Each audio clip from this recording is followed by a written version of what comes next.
Good morning, everybody. It is time to begin. I know everybody can hear me really well because I can hear the echoing off of that pillar, that pillar. We're going to start in Psalms. If you want to go ahead and open up to that, that's where we're going to be at in a couple minutes. We are going to be talking about hindrances in our prayers. This is it's I think really important to keep it near the front of the class, the quarter, because the rest of this stuff kind of folds into what we're talking about. We talked about the nature of prayer, why we pray. We talked about that the last couple of weeks. This has more to do with why we don't pray. And before we even get going on it, I will tell you my firm opinion on it. My belief on all of this is not that that we don't get what we want. We don't receive any blessings from God. We don't ever get that forgiveness. It's not because of his lack of willingness. It's a lack of our desire to go to him. So that's going to be kind of the ethos by which we manage this class, our desire, why we don't go to him, what hinders us from that. That's all going to be covered in the class this morning. But before we go any further, I'm going to ask Mr. Ray, if he doesn't mind, to lead us in a word of prayer. Our God and Father, we thank you for this opportunity that we have this morning to come together and study your word. Pray, Father, that we will listen attentively to the things that Brother Cook has prepared for us, that, Father, the words spoken here this morning go with us to better live our lives. Father, we're thankful for your precious Son, Jesus Christ, who gave his life on the cross and shed his blood. We ask, Father, that you will forgive us of our sins where we have failed you, Father. These things we pray in Jesus Christ's name. Amen. Thank you. Before we get too deep into it, we'll just ask the question that is obviously what we're studying this morning, which is, why do we not pray? I'll just open it up to everybody. Why is it that we don't pray to God? And I already took yours, which is that we just don't want to sometimes. That's actually the very first one. Why is it that we get too busy? Or how is it that we get too busy to pray? Because I think that's an oxymoron in some ways. Claim we don't have time for it. Yeah, it really comes down to prioritization. All of us have time. All of us make time for what we really want in life. We just obviously don't prioritize something like this. There's a great quote. I can't remember if it's from Abraham Lincoln or Martin Luther. And I know there's a huge difference between those two individuals. But there's a great quote that says, I have so much to do today that I have to spend at least 6 hours on my knees in prayer. Obviously, nobody's endorsing anybody get down on their knees for 6 hours and pray, but I think that does show the prioritization that we're talking about. Why else is it that we don't pray to God? If we feel that our need is insignificant or too silly to ask for help, we're not necessarily grateful for it. Yeah, I'm glad you brought that up, because I think that's something that a lot of us feel. We just may not vocalize that much. We may say, well, there's no reason for God to care about this because, after all, nobody else really does, or I don't think it's a big deal, but it may in fact be a big deal to God. I think that's a great thing to bring up. Ray? I think one of the reasons we don't pray is doubt. Yeah. We don't have enough faith in God to answer us as how to ask for it, or we settle because you pray for it a couple times and it don't happen, so you're like, yeah, they will do it. Yeah. There's a doubt there instead of just staying with it and you don't have the faith. Right. Eventually, it could be answered. Yeah. Not necessarily that it will be. Right.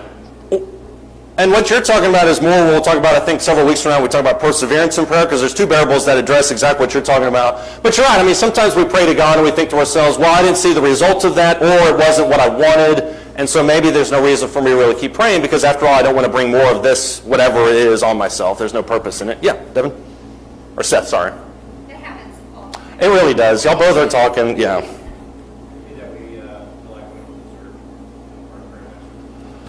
Yeah, I like how both of y'all kind of had very selfless and humble type of statements, and maybe that's why I confused the names there for a second. But yeah, we don't feel like we deserve it. We don't want to talk about it because we think maybe it's too much, maybe we're not worthy of it. And I think that goes to a general attitude of not even going to God in prayer, period. Like not even just not asking for things, but we just don't feel qualified to go up that. Yeah.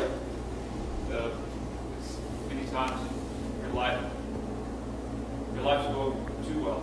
Your life's going really well, and you just feel like you get this false sense of, even if you would never say it to somebody, Right. you get this false sense of, and I'm doing all right for myself. Yeah. That's where I'm at. And you start to distance yourself from the knowledge that you need God, that He's the one really providing for you and helping you through your life, giving you successes. Right. And unfortunately, a lot of times it takes some kind of tragedy in somebody's life for people to turn back. Yeah, that's exactly what Moses warned about in Deuteronomy. When he said, when you get into the land, you get fat, you get happy, and you forget that it was God who gave you all those things. And I think that's why James brings it up in James chapter 1. Never forget that God is the Father of lights who gives everything to you. We tend to forget that. That actually goes really well with what I was going to say next, which was pride. We just don't feel like we need it.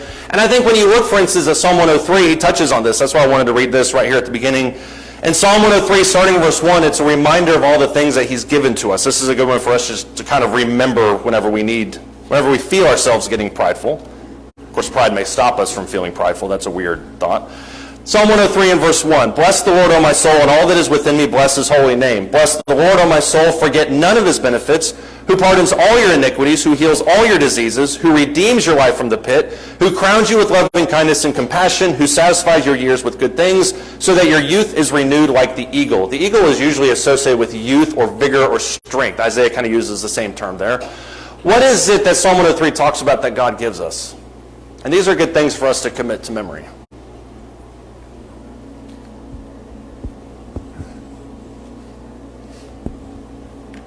Curtis? Very same thing for people to seek after today. It's interesting that even in that day, David recognized that God would forgive us our sin. Right. Yeah, even in then, I mean, they realized that it was God that was he's the only one that can forgive that, and that's one of the things the Jews said when Jesus would heal sins or forgive sins. Who is this that even does this? So the recognition that God is the one who does this, that he's the only one that can do this, I think is a big part of it. Yeah. Yeah, Paul? I think verse 2 answers it where it says, forgive none of his benefits. I think this little thing here is trying to make someone understand just what God can do. Right. And the reason that we should acknowledge that he said to do these things. Right. And the fact that he says don't forget it or remember it means that we could forget it. So it's kind of a reminder of that, yeah. Also, that becomes the spiritual and physical. Right. It's not just the spiritual forgiveness, but it's also the physical. I love verse 5, the very first part of that, where he says, who satisfies your years with good things. I think as you take and you look back on your life, however old you are, you look back on your life, and you can see different times where God helped you along, where these are blessings that he's given to you. And I think sometimes pride gets in the way. We think maybe this is what I did, not God. But regardless, we need to be aware of those blessings that come in all different shapes and forms. Yeah. Why else do we not pray? I've got 2 more slots up there.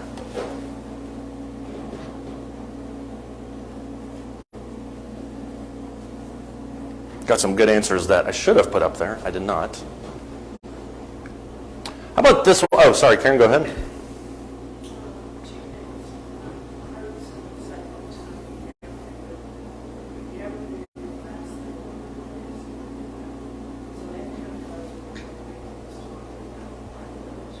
Right.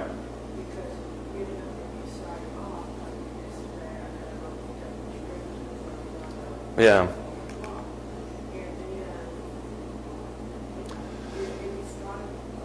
Yeah.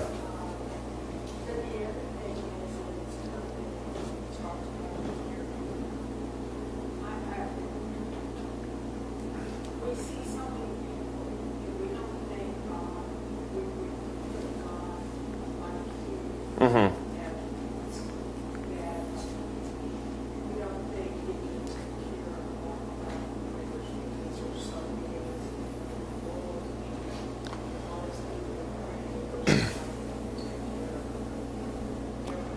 Right. Which is a very humanistic idea of who God is. I mean, and we saw this recently with COVID. You see all the stats and all these different things. You're like, well, the world is infected by this disease. You've got an economic recession. You've got the war in Ukraine. Why does God care about my anxiety or my depression at this moment in time? He's got much bigger fish to fry. Which sounds very humble, but I think it really diminishes God's power in a whole lot of ways, that we think that God can't see that. And that's one of the reasons why the Psalms talk over and over again, who am I that you are mindful of me? I'm nothing. You're everything. How is it that you even take stock of who I am? And remembering that, I think, is really important to this as well. The opposite of the persistent widow. Mm-hmm. Ask for something and then, look for something that happens. Just That is the opposite of persistent widow, where we just don't even bring it up to begin with. And that's probably one of the biggest ones that kind of oversees all this, is we just think, well, I don't have any time for it. And that goes back to the prioritization. I just am not even going to ask for it. And Why is it that we don't ask for it? Because of priorities, because of time, because of pride. We just don't ever even ask to begin with. And that's one thing we'll talk about in the next slide that James 4 talks about. James openly says you don't have because you don't ask. I mean, it's really just kind of gets down to that simple. So I think that's a part of it too. Paul? I think we're impatient. I think a lot of times we don't pray because we just go to the mindset that, I need to get this done. I need to take care of it. Don't need to go be it. Let's do it now. Yeah. Whereas God takes a long time to answer my prayers. I'm just going to skip. Sometimes it happens pretty quick. I mean, I know sometimes when I've prayed. I didn't mean that. Yeah. That he does. I didn't want to make a mistake, but I'm saying sometimes we feel that way. Yeah. It's taking a long time. Yeah. I'm not saying it's- Why would I wait on God when I can just go take care of it now? Yeah. And ultimately, the way that we always take care of it is never as good as how God does it, but that's what we think. Well, it's just the same thing, might as well. What about this one? How the feeling that God already knows what we need to pray for. I think that holds me back sometimes. Why am I even praying for this? If God's omniscient, if he knows everything, why is it that he's praying? Why am I even praying for it? How would you answer something like that? Somebody says, well, it's no use to pray because God already knows. How would you respond to that? That is true, but he tells us specifically to pray. Even over the examples, he wants us to acknowledge that we need him to help us. Right. It's not, Yeah. I mean, interestingly enough, the Bible points this out. In Matthew chapter 6, he says God already knows what you need before you ask of it. That's not really the point. Why is it that he still endorses prayer after that? Once again, we can go back to the fact that Jesus prayed, so if Jesus prayed, we should. At the very least, there's some benefit. Yeah. Prayer is really for us. We need that, not him. Yeah. He's there to help us, but he this is part of that whole free moral agency thing. We have to be willing to subject ourselves to him as the divine creator, as the all authority. Yeah. And humble ourselves from the standpoint of knowing that he can do this for me. But if I don't even bother to ask, Yeah. he knows what will be best for me. If I don't even bother to ask, I'll give it him and he for me. Yeah. And that's one of the things about prayer. We tend to think, well, it's why am I even asking God? Am I just, it's not like a genie or not like witchcraft or anything like that, but why am I even going to him if he already knows? What's this whole charade about? Well, it's because it teaches us dependence on him. That's one of the biggest issues about it. So the fact that God already knows, the fact that Jesus says that is not meant to shy us away from prayer as much as it is to reinforce that God knows what we're really after, even without us asking for that specific thing. That's that whole scorpion and stone conversation that Jesus has in there. Yeah, John? I was ignoring him on purpose, but... We need to remember, like in Proverbs 15 verse 8, it says, prayer of the upright is his delight. Right. So he delights in that. Yeah. Well, and even Hebrews chapter 12 talks about the sacrifice of praise towards God, which I think that's specifically talking about singing, but he also mentions that it's the fruit of our lips, which I think prayer can be included in that as well. So the fact that God takes a significant amount of delight in when we come to him, I think is really important too. Yeah. Genesis chapter 1, verse 2 says a lot about prayer. Mm-hmm. It says the earth was formless and void, and darkness was over the surface of the deep, and the Spirit of God was hovering over the surface of the waters. Yeah. So God is already there. Yeah. So Yeah. I thought you were going to bring up the fact that God spoke the world into existence, which exemplifies the meaning of speech. Yeah. He's in the water, so Right. so we're already there. Yeah. He knows. I mean, he already knows what we're... Yeah. But that doesn't mean we don't ask him for it. I mean, he's there, he's aware of it, in a lot of ways better than we know it ourselves. Yeah. The last one that I have up here actually is obligation. We sometimes pray, we don't pray because we know we're supposed to. And maybe this is just the 15-year-old Brady coming out, but I'm not going to do it because I know I'm supposed to. I'm going to prove the fact that I can take care of it myself without going to God in prayer. We kind of kick back against that, and I think that really is a lot of that too. I think ultimately it all just comes down to our heart. The reason we don't pray has nothing to do with the lack of time. It has nothing to do with availability. It's nothing to do with the fact that we don't need anything. It just comes back down to how we view our relationship with God, whether we feel like we need him, whether we're dependent on him, whether we feel like we can approach him, and that goes back to the humility comments earlier. We just don't approach him because we don't feel like we need to, and you can take that for whatever it's worth. Let me ask you this question that goes alongside that. Why does God not hear us? Levi, go ahead. The most blatant, black and white reason given in Scripture is that we're living in sin, actively living in sin, will not listen to us. That's true, but that's number 4. So, It really should have been, well, actually, number one makes a lot of sense. We don't pray. I mean, we just don't even go to him to begin with. So I got you beat a little bit there, Paul. But you're right about that, and we'll cover that in more detail later, yeah. I think sin, maybe it's in James, where it says verbal word, or righteous word, right? The key word, means righteous, so he's not going to hear us if we're righteous. Yeah, and that goes with the sin as well, and we'll cover that in a little bit more detail here in a second, but you're right. I mean, if I'm not living a life that God wants me to, why should I care that he even hears me to begin with? Or why would he hear me? That opens up a whole other can of worms, which is, does God hear sinners? And that's why we're going to talk about that in greater detail here in just a second. But y'all are both kind of on the same track. Somebody over here? Ken, go ahead. Karen was pointing at somebody, so. Okay. It's not that God doesn't hear, God hears everything. Uh-huh. God doesn't respond to certain things. He says he doesn't hear the sinner when he prays, but does he? He hears and knows everything. I mean, we can open up this can of worms now if you want to. I was hoping to put it about 5 minutes. But to answer your question, there's literally a statement in John 7 where the guy said, or John 9, where the guy says to the Pharisees, we know that God doesn't hear the prayers of sinners. Like, we just understand that. And there are Psalms that talk about that as well. But the real answer to your question, we'll talk about in more detail later. So you're right. God does hear everything. Does he respond to that? Does he really actually listen? That was my point.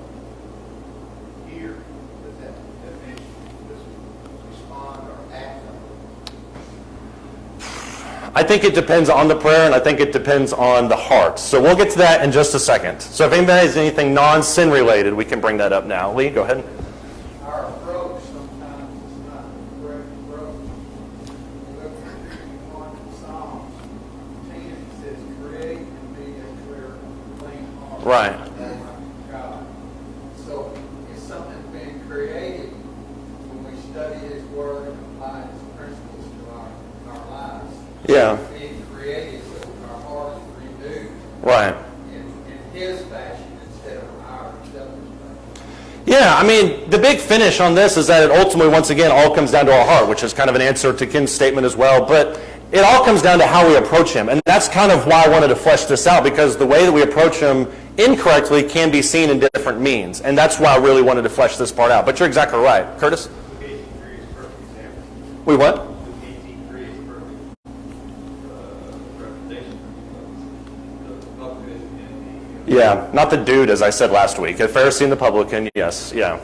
Yeah, and once again, we'll talk about that in more detail here in just a second, because that's also got its own slide. So we'll ignore this for just a second. But you're right, it all comes back to our heart. Paul, did you have something? It's really to me kind of a difficult thing to explain because we know that he can hear prayers of sinners, yet we're all sinners. So I think it's an attitude of our heart is what it's talking about, because if he doesn't hear sinners, none of us would have no idea. Right. Hear prayer. So it's a statement of your attitude and your current morality, if you use that. Mm-hmm. As to whether or not he's going to hear us. Because it was only for those that are righteous. Mm-hmm. So So you're exactly right about that. This is all, go ahead. all we have to do is battle with righteous, Yeah. righteous. So the righteous is not in that moment free of sin. Right. You're exactly right. This is all kind of going on the same idea of sin and how we approach God. And you're exactly right on that. Everything everybody said is right. There are other specific reasons why that dive into that idea a little bit more. That's what I want to touch on now. But you're exactly right. Let's get Lee and then Levi and then Ray, and then we'll move on. Go ahead. So many people demand Yeah. that, hey, if you're there, do this work. Right. Demand him show himself by doing something special. Right. You see it on all the TV shows nowadays. Well, if you're there, you're going to do this. Right. Which is the whole point during Jesus' temptation why he said you are not going to put God to the test, which is a reference back to Massa and Maribor where they literally said if God cares about us at all, then he's going to bring this. He's going to make this happen. So there's that holding God hostage concept. And I like that you said that because that's exactly right. Levi? Two things, but it seems like everything we're saying goes back to the heart of the individual. Right. One person, which being, if prayer had become just a rote, mundane act, and we just, we show outwardly that we're okay. Right. Before meal, and people see that, you do it for the wrong reasons. It's just an action that you take, because your mind may not even be there. Right. Right. You're just going through the motions because you know you're supposed to. Right. The second thing being, people praying for vain, useless things. Yeah. Right? Just things that would just make life more comfy for them. Yeah. It's not really a need or like the health of someone or something like that. Yeah. Vain things. And both of those are talked back to back in Matthew 6, vain repetition as well as just this kind of useless things that you're praying for. I mean, it's not that God looks at what we pray for and he says, well, this is meaningless. If it's important to us, then it's important to God. And I think that there are things that we pray for that you mentioned that are more hedonistic in nature. I don't want to go through this, or I want the car, or I want the big job with all the money. And that's the other part of James chapter 4, verses 1 through 3, which he says, you don't get because you don't ask. You don't receive because you want to spend it on your pleasures. So James 4, 1 through 3 is a really great 3-verse section that describes the heart of the individual. And I think both those things you touched on. Yeah, Ray? Sometimes we don't even, we don't approach God the right way. We don't really speak to Him. Right. In our prayers, teach your little kids, now lay me down to sleep, Right. all that stuff like that. And I think as adults, we get guilty of the same thing. We do, absolutely. Yeah. Again, it's the same prayer. Yeah. And, Yeah. I didn't answer it last night. What makes you think I'm going to answer it tonight? We're not really speaking to God. We're just reciting a poem or Right. whatever. And that's... I think speaking to God comes from the heart. Right. And that's a little bit of what Levi talked about with that vain repetition. I always think of, for instance, the Catholic prayer of the Hail Marys, how many Hail Marys you're supposed to pray before, you receive your blessing or whatever it may be. And I've only been to like 2 or 3 Catholic services in my entire life, and that was for research purposes. But I don't really get why they do that. I've talked to Catholic friends. I don't understand the mindset behind that. But it is kind of this, we're going to entreat God, and if I have 16, then that means this. If I have 4, that means this. And it just seems like a very, as Leah talked about earlier, kind of a hostage-taking mentality towards God, where I'm going to make him do things by invoking the repetition, which is very paganistic in nature, which is why Jesus talked about that. Here's one that we don't ever talk about, we've never really thought much about, at least I haven't ever, which is dishonoring our spouse. If you look in 1 Peter chapter 3, it seems almost as if this concept just comes straight out of left field. But in 1 Peter chapter 3, starting in verse 7, and 1 Peter is a lot about persecution. This is the famous baptism doth now save us chapter. It's also the hope that is within us chapter. So there's a lot of things happening here.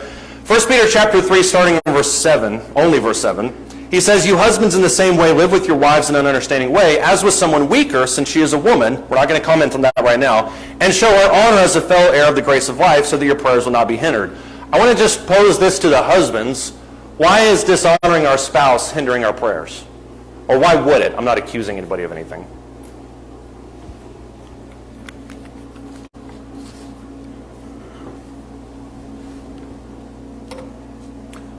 Seth is pointing to somebody over here. Curtis, go ahead.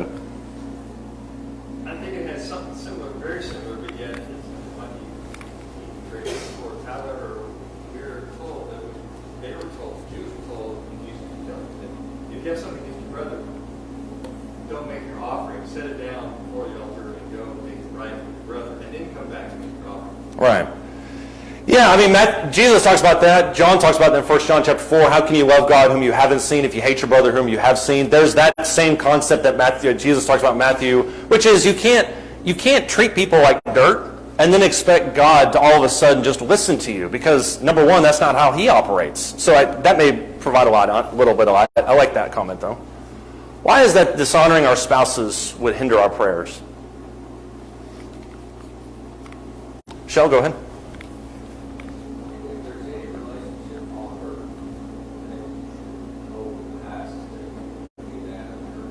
Right.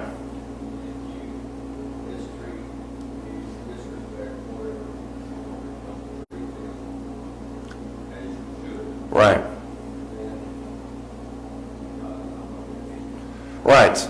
This facet of the marital relationship never gets talked about because it's always guys that are preaching, obviously.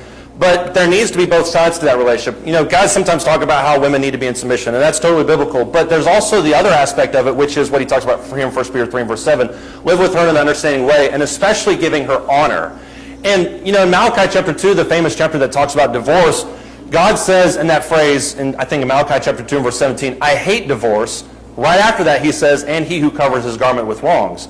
God hears the woman that is pleading to her, crying to her on behalf of her husband, the abuse or the anger or the hatred or whatever it may be, and God deals with that in the same way as somebody who has an affair or something like that. I mean, God hates the actions of a domineering person on somebody who is supposed to be taken care of by them.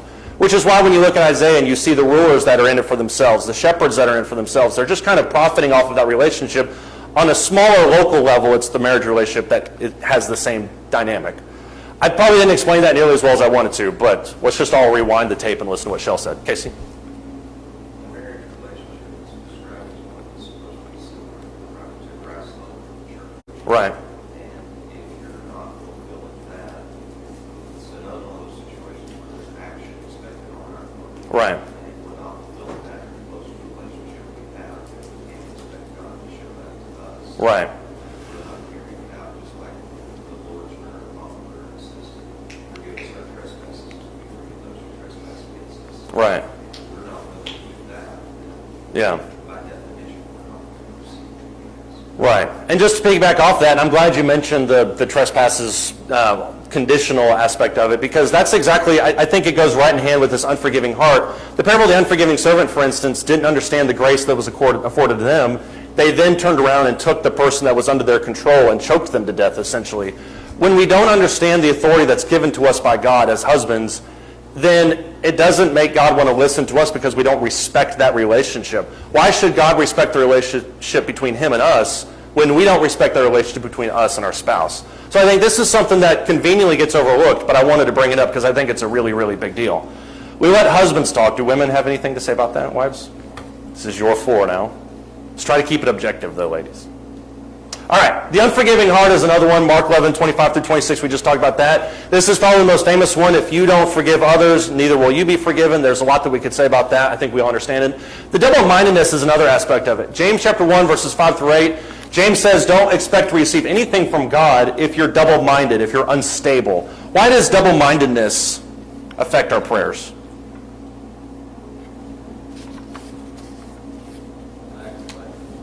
Yeah, lack of faith. I go to God and I pray for something, but I don't really think that he's going to give it to me. How do we get in that mindset where we just don't believe that God's going to give it to us, even though we do pray, and sometimes pray for a long time? You can pray for years about something and still not have the faith that God would deliver that. How do we get in that mindset? Go ahead. This maybe plays a little bit towards whenever you as a Christian and trying to do right and pray for things, and then you see people who you know are not faithful Christians, but maybe not even maybe atheists, Right. and you see them succeeding Right. where you wish to, Mm-hmm. or having health in their family, whatever the thing that's on your mind. Right. You see people succeeding in that have nothing to do with God. Yeah. That's frustrating. Mm-hmm. It's very frustrating. That can start to bring up the lines and that why am I doing this? What's Right. the point?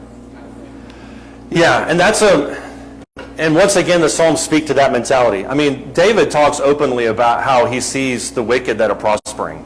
And he goes through this, on several different Psalms, he goes through that long understanding of, I see the wicked prospering, I see the wicked that are advancing, but then he always comes back to, but I know the end of their days. I know what the end of their life looks like. And Habakkuk is the same way. Habakkuk is furious that God is using Babylon to punish Israel, because they're even worse than we are. But then in chapters 2, and especially at the end of that chapter, he talks about how God's going to issue judgment on them. Having that long view of judgment is helpful, but you're right, in the moment we think, why am I even praying for this when this guy, Bill over here, is the most ungodly human being I've ever seen, and now he's got 3 promotions where I'm still sitting here in my cubicle. There's nothing wrong with cubicles, by the way, but you get the idea. So I think that bitterness, the reality of it is, God can't really do anything, because if he would reward me and not that guy. Yeah. And there's a whole lot we could say about that. I'm glad you brought that up. Yeah. I also think, so when we're going to prayer, especially about something big, and sometimes, or it can be like healing someone. Right. You actually have to doubt that he will actually do it, or that he can do it. Right. One thing that I don't personally like to say is, your will be done. Now, yes, God's will is going to be done. Right. If I'm coming boldly before the throne of God to ask for healing for someone, I'm not going to say, but, because that's a caveat. Yeah. But your will be done. No, I'm coming to you with all faith. Right. That you can do this. And so that's kind of, that whole double-mindedness. Oh, I'm going to ask, but I really don't think you can do it. Right. Yeah, that I mentioned last week, and I've actually been working on a sermon. I don't know if it'll ever see the light of day, but that phrase, that prayer, thy will be done, is the hardest prayer. And for the exact reason that you mentioned, if you're sitting next to the hospital bed of somebody who's dying of cancer and you're praying definitively for them to be healed, you never want to put thy will be done on the end of it, because that leaves the door open for God's will to include something you don't like. And that's a really bold prayer, but I think a lot of this goes back to the faith of the apostles. If you remember when Jesus talks about if you had faith as a mustard seed, you could say to this mountain, pick up and go over there. He's not talking about the ability to literally change the landscape. He's talking about the magnitude of your faith. And these are apostles who had seen everything that Jesus had done. So if apostles who had seen things that Jesus had done still struggle with believing that God can or will do something, how much more we do 2,000 years later. So this is a very real mentality, and that's why I think it's important to bring it up. Ultimately, as we mentioned earlier, it all comes down to our heart. That's something we talked about a few minutes ago. It all comes down to our heart. Now let's jump into that passage that we've been so delicately avoiding for so long. Let's go to John the 9th chapter. I would encourage you, if you have the opportunity this afternoon, take the time to read John 9, because it's fantastic. It is the ultimate rags to riches story. David and Goliath, a guy going toe-to-toe with the Pharisees, and he does so very well. In John the 9th chapter, at the beginning of it, it's a guy that's born blind. He is healed by Jesus, then he's dragged into the court for questioning. The climax of it hits in John the 9th chapter, starting verse 30, because this reveals the impasse that's really between the Pharisees and the blind man. The man answers here in John the 9th chapter in verse 30, well, here's an amazing thing, and I love his sarcasm. If you love these David and Goliath story, you love the sarcasm. Here's an amazing thing, that you don't know where he's from, and yet he opened my eyes. In other words, the blind man is saying, I don't know much about this guy that you claim is not God. All I know is that I used to be blind and now I can see. That's all I understand. Verse 31, we know that God does not hear sinners, and this is the verse that's been brought up a couple times. We know that God does not hear sinners, yet if anyone is God-fearing and does his will, he hears him. Since the beginning of time, it has never been heard that anyone opened the eyes of a person born blind. If this man were not from God, he could do nothing. Notice that logic that the blind man has. It's extremely simplistic, but what is the blind man saying? And this is something that the Pharisees and all their theology mongering could not wrap their minds around. Yeah.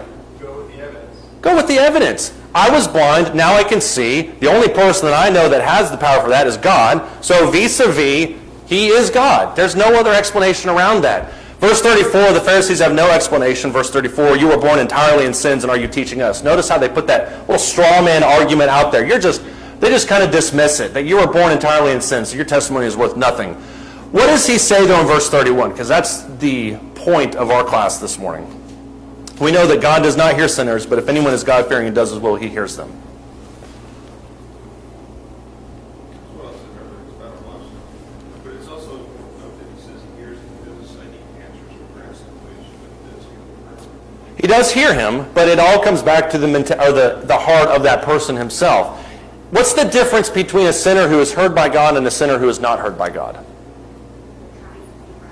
Trying to do right, exactly. It's not about the posture of our physical body where we lay down or we sit on our knees or whatever it is. It's about the posture of our heart. Do we really care and mean what we say? These verses are backed up. We don't have time to read it right now, but if you look in Psalm 66, for instance, Psalm 34, I can give you these verses later if you want to, Proverbs 28, Job 27, they all talk about the same concept. God does not hear sinners, but he hears the prayer of somebody who is actually honestly searching for him. Shell?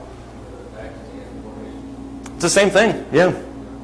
Now, to be fair, Cornelius was a good guy. He just wasn't a child of God. So there is, yeah.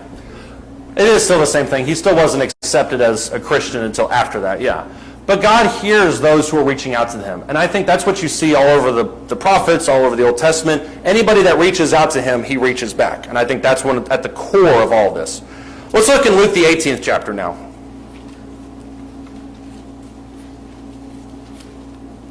This is another story that was brought up.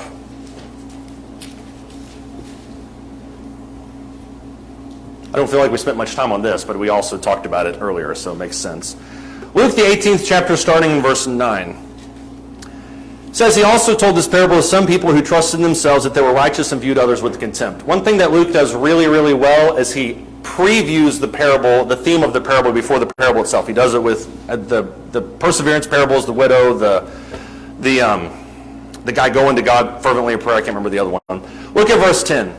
2 men went up into the temple to pray, one a Pharisee and the other a tax collector. The Pharisee stood and was praying this to himself. God, I thank you that I'm not like other people, swindlers, unjust, adulterers, or even like this tax collector.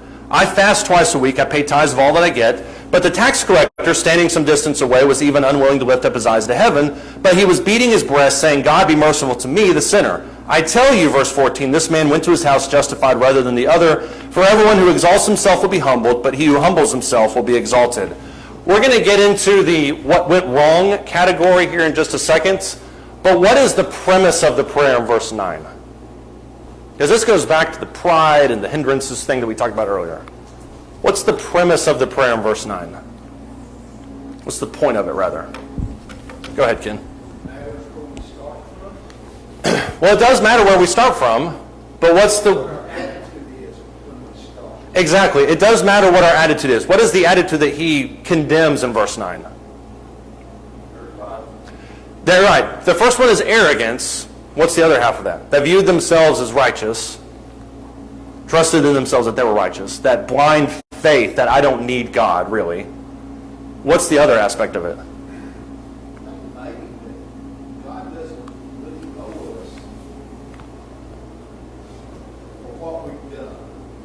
Right. That's what the Pharisees claim. I've done this, I've done this, I've done this. Right. Yeah, I mean, a lot of the Pharisees' mentalities is look at what I've done to you, or for you, also you should give this to me, which, if you look at Matthew 25, reflects the same attitude that some people have. Well, when did I not see you naked and clothe you? When did I not see you dirty and clean you? When did I not see you hungry and feed you? I've done all these things for you. Why is it that you are not giving me heaven? That represents a problem mentality for sure. The scriptures tell us that we've done everything that goes to Right. Yeah, we're still an unprofitable servant. We simply say that was what was our duty to do. Yeah. So the problem with this in verse 9, number one, the point of this parable, number one, that they trust that they are themselves righteous. I don't need God. I don't need anything from him. What's the second half of that? Right. We view others with contempt. That summarizes this parable in a nutshell. But why is it that sometimes we view others with contempt through our prayers? And we'll talk about this more here in just a second, but how is it that our prayers can become a vehicle for our condescension? Which is actually the first thing that went wrong, ironically.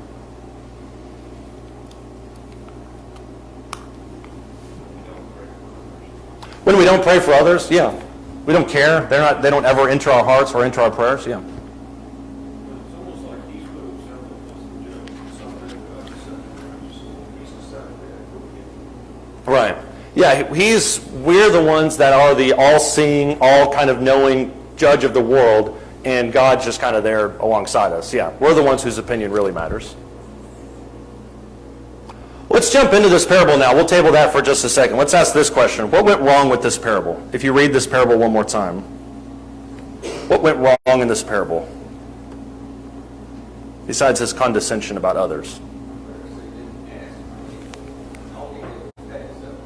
Yeah, he never once ever asked for anything. He just kind of kept talking about himself. Yeah. What else went wrong with this?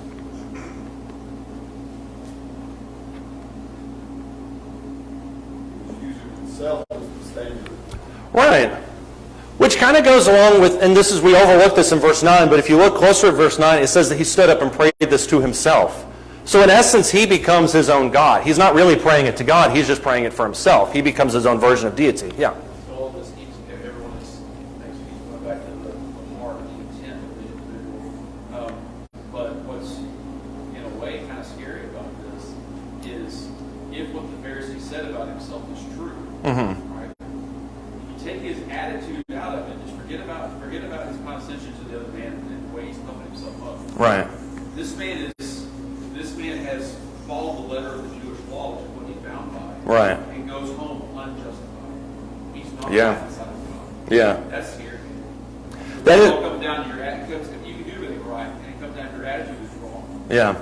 You're separated from Well, and not even that you do everything right, but you do everything more than right. Like he gives everything. He gives double portions. And you're right. I mean, in a mindset of where I'm going to nail that formal worship category of my life.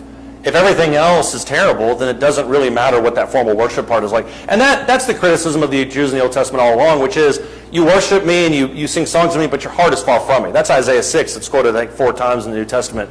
Your heart isn't really there. So, yeah, you're right. It is scary, and it forces us to reevaluate ourselves in a lot of ways. Yeah, Devin? I'm going to ask you a loaded question. Oh, boy. I love those. More about what we've been talking about. Is this one that I have to put down my clicker for? Or okay. So I'm looking at the scenario, and I'm seeing the sinner and his prayer heard. Mhm. So when we're talking about a sinner's prayer, God doesn't hear the prayer of the sinners. I'm having a hard time figuring out what an example of that would be. You know, if we're not living our life, if our heart's not right, who's going to go to God and pray and ask for something, whether they're a sinner or they're a righteous person or they're trying to live their life right, and God not hear them? I'm having a hard time with that, especially when you see something like this, this tax collector who is clearly a sinner. Right. Goes in, and yet his prayer is heard and he is justified. What kind of example would you give as someone whose prayer would not be heard by God, who is a sinner? Okay, I thought you were going one way with that question, and then I think you switched at the end of an example of somebody who is actually doing a sinner's prayer where their prayer isn't heard from God. Is that what you're talking about? No, not just Somebody who is going the wrong way but then changes? no, like in general, like what is someone whose prayers would not be heard? Like how I can't wrap my mind around God doesn't, when we see this over and over, he doesn't hear the prayer of the sinners, but yet we're all sinners, you know, and I know it's a hard thing, but what kind of person, like what is an example of someone who's going to say a prayer that God's not going to hear? I think a good example of that would be Saul, back in the Old Testament. Yeah. When he tried to give the offering before they went into battle, Samuel comes Yeah. up and says, "Where do you go?" That might, if I'm understanding the question right, does that answer it a little bit? It might be more Saul who's using, and you could even take the sons of Eli who used the Ark of the Covenant as a vehicle for God without really having any attachment to God. They tried to make him their little genie in the bottle and use that for victory without really having any devotion to God. Is that what you're talking about? Yeah. I'll give another example in a second. I'm thinking more nowadays. Like how would you explain Oh. to someone who's not a Christian that sinners' prayers are not heard? Well, and this is just my experience. I know Curtis probably has some of the same. In my experience, the main type of person that does this type of stuff is somebody who is just completely hedonistic, and then something happens in their life. They hit rock bottom or whatever, and then they realize their dependency on God. And that's why I was going to bring up the person. That would be a prayer that God would hear. Because Right. they come and they turn themselves around and they're like, wait a minute, I haven't been living a good life. I'm going to go now before the throne of God and pray, and he's going to hear that prayer because that's the same thing as that tax collector. Okay, so another example, and maybe this is a little closer to what you're asking. I'm not trying to be antagonistic. I'm just trying to understand. Another example, and I can't remember this guy's name. He was the lead pastor at Hillsong, who was hit several months ago with some severe sexual allegations. And yet every Sunday for a while, all that's going on for 3 or 4 years, he's up there praying, he's up there singing. All the while, he's obviously, at least for that portion of his life, and I think he's had a different mentality now, for that portion of his life, he's just out there living like the devil. I mean, he's cheating on his wife, he's sexually harassing the women that he's working with. But then on Sunday rolls around, he just gets up there and he prays. And I mean, I've seen this before with, man, it seems like not 6 months go by that I don't hear about an elder or a preacher that has had something like that happen, where the visual persona of them drastically differs from what their actual life is like. Does that answer maybe closer to your question? Yeah, that's a much better Okay. example. At the same time, my arguments would be they're not really praying for themselves, they're praying for the others. Like if they're getting That's true too, yeah. So that argument, but that does, it's just hard to see that, Yeah. that, and then understand exactly, not looking at Old Testament examples of that, because we're not bringing, Right. we're not going to the altar, things like that right now, to see what that would look like, and especially to explain to someone who's not a Christian, Yeah. I mean, I'm going to say not a Christian, but I mean, I know very religious people Mhm. who continue to pray. They're not living their lives exactly right, and would argue with you that their prayers are being answered. So, that's Right, and trying to understand how you would explain that. I think, and not to make it a cop-out, I think it really all comes down to your heart. I mean, I know a lot of people that are fervently, that believe honestly to their core that they're doing right. And maybe they're a Seventh-day Adventist. But I also think that over time, the scriptures open themselves to them and they realize what's going on with their life. I mean, all I know, and maybe this is the worst answer ever, all I know is that when you reach out to God, God reaches back out. I think the reason that it's so hard to find an example like this is because of the dynamic here. When you look at the positioning, the publican or the Pharisee is front and center, the publican's in the corner, standing some distance off. So the public persona that everybody sees is different from the reality of what he actually is. And that's one thing Jesus did, was he exposed that very well. I thought at first you were looking for just kind of a response to somebody who lived a hedonistic lifestyle and turned around. Manasseh is a perfect example of that, who lost everything, and while he's in prison, turned his life around and prayed the prayer towards God. We're going to talk about that several weeks from now. I think Manasseh is a great story, but that obviously doesn't answer your question. But Curtis, go ahead. You were saying... I'm not sure if this applies, but the definition of the sinner is one who has sinned. The sinner is one who is living in sin, who Right. plans on sin, who that's his lifestyle, whereas one who is seeking after God is a righteous life. Right. Has sin, like that seeks forgiveness, that's something quite different. And Yeah. I think that's where you see the one who, the sinner, who would stop, Yeah. realizes his error and is doing God like a publican. Right. Okay. That his heart is geared toward the honesty, Right. genuineness. Even the scriptures talk about, like Romans 8 talks about those who are mindful of the flesh, that they can't even